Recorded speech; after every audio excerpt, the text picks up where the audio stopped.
కేటీఆర్ గారు రంగరాజన్ గారిని కలిశారు. సంఘీభావం ప్రకటించారు. మేము ఉన్నామని తెలియజేశారు. ఆయనకి ఆయన ఎక్స్ప్లెయిన్ చేశారు జరిగింది ఏంటి అని. రంగరాజన్ గారి తండ్రి వారికి ఇప్పటికీ సేవ చేసుకుంటూ రంగరాజన్ గారి పైన వారి కొడుకు పైన దాడి చేశారు. ఈ విషయం కూడా మనం గుర్తించాలి. కేవలం రంగరాజన్ గారి పైనే కాదు, ఎంత భయోత్పాతానికి గురై ఉంటారు చూడండి. ఆయన ఇల్లు ఏమన్నా విలాసవంతమైన ఇల్లులా ఉందండి. రంగరాజన్ గారు ఉండేటటువంటి గృహం ఏమైనా ఆధునికమైనటువంటి సౌకర్యాలతో కూడుకున్న నివాసం అండి. ఎలా ఉంది అది? సామాన్య జీవితం కాదా? ఒక ఋషి ఎలా బ్రతుకుతాడో అలా బ్రతుకుతున్నట్లు కాదా?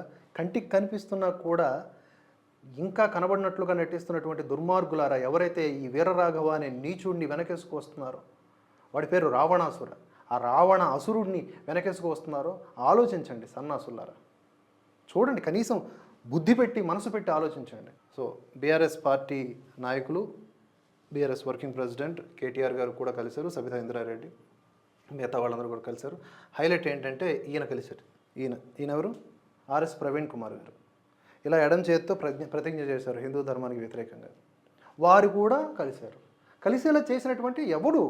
మనలో ఒకడు, మనలాంటి వేషం కలిగి ఉన్నవాడు, జయచంద్రుడు అంటాం కదా, అలాంటి దుస్థితికి తీసుకొచ్చారండి.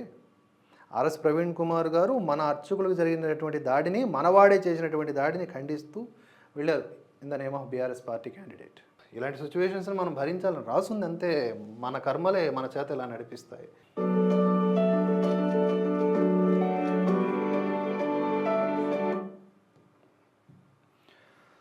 ఇది విజువల్ అండి, వారిని కలిసినప్పుడు.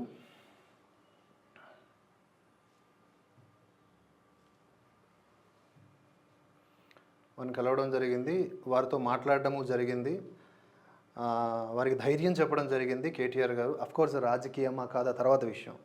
ఘటన జరిగిన వెంటనే వారు వెళ్ళారా లేదా, అధికారంలో ఉన్నప్పుడు వెళ్ళుండే వాళ్ళ లేదా, అవన్నీ మనం వేసుకోవాల్సిన తర్వాతి ప్రశ్నలు. ప్రస్తుతానికైతే విపక్ష స్థానంలో ఉండేనా వెళ్ళారు కదా, వెళ్ళి మేము ఉన్నామని చూద్దామని అంటే ధైర్యం చెప్పారు. ఎలా జరిగిందని అడిగారు. ఆయన కంటికి జరిగినటువంటి గాయాన్ని కూడా ఎక్స్ప్లెయిన్ చేస్తారు. ఇక్కడ కంటి మీద తగిలింది అని కూడా చెప్తారు. ఐ థింక్ ఇక్కడ అనుకుంటా. చూడండి, ఇదిగోండి ఇక్కడ అయిందని చెప్తున్నారు. అది మేము ఆల్రెడీ ఆయన ప్రత్యక్షంగా కలిసి చూసాం కాబట్టి మాకు తెలుసు. ఒక వారం తర్వాత గాయం మానిపోతుంది కాబట్టి గాయాల పాలు కాలేదని మాట్లాడే గాడిదలు కూడా ఉంటారు. ఒకసారి ఆలోచించుకోండి ఇప్పుడే.